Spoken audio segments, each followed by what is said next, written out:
पुणे के रत्न श्रुत रत्न पूज्य गणिवर्य वैराग्यवती विजय जी महाराज साहेब जी के बारे में बहुत सुना था।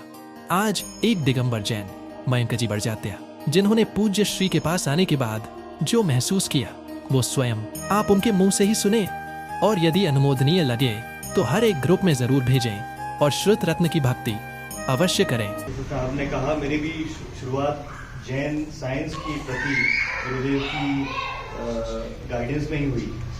2017 के बीच थोड़ा सा जैनिज्म के बारे में मुझे पता पड़ा, क्योंकि मैं दिगंबर जैन हूँ और हमारे सिस्टम्स अलग होते हैं, लेकिन मैं बाहर पढ़ा था तो मुझे जैनिज्म का ऊपरी नॉलेज था।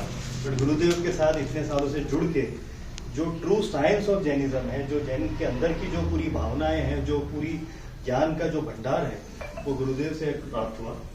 और गुरुदेव की मैं ऊर्जा में काम करता हूँ, एनर्जी में काम करता हूँ। मुझे गुरुदेव की एनर्जी के बारे में 2 मिनट आपसे बात करनी है कि गुरुदेव की जो वाइब्रेटरी फील्ड है, हम सबकी ऑरा होती है वो 1 मीटर तक होती है। राइट। गुरुदेव की ऑरा किलोमीटर तक है। तो गुरुदेव के वाइब्रेशन से जो शहर का और जो एरिया का पॉजिटिविटी हो रहा है, मैं तो ये भी आपको बताऊं कि ये कातरज और ये एरिया है वो गुरुदेव की वाइब्रेशन से ही प्योरीफाई हो रहा है।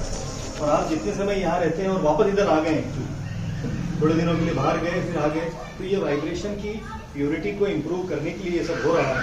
तो मुझे ये लगता है कि गुरुदेव का प्रोफाइल, गुरुदेव की ऊर्जा थोड़ी बड़ी है, और थोड़ी नहीं बहुत ही बड़ी है, और हम सबको मिलकर उनकी भावनाएं, उनकी ऊर्जा, उनके ज्ञान और उनके विजन को एक बड़े लेवल पे ले जाना चाहिए।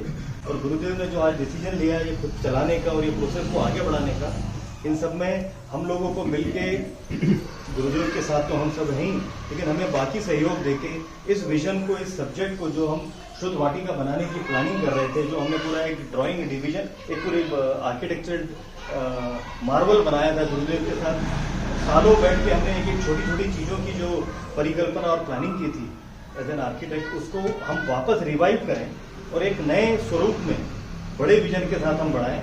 और आप सबके साथ आपका सपोर्ट मिले तो मुझे लगता है ये जल्दी ही हो जाएगा, और हम सब इस भाव से आपका नमस्कार।